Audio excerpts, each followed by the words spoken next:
Kanisa Katoliki humu nchini lipata pigo tena mara hii ikiwa ni katika kaunti ya Elgeyo Marakwet baada ya Padri Alois Bet Cheruiyot kuuawa kwa kupigwa risasi.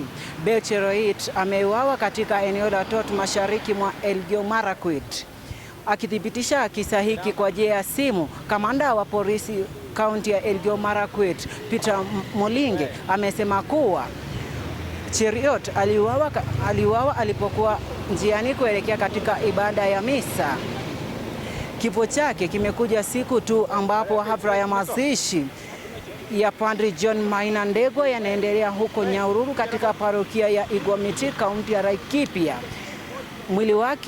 Mwili wa John Maina Njenga ulitupwa katika eneo la Kikope huko kaunti ya Nakuru.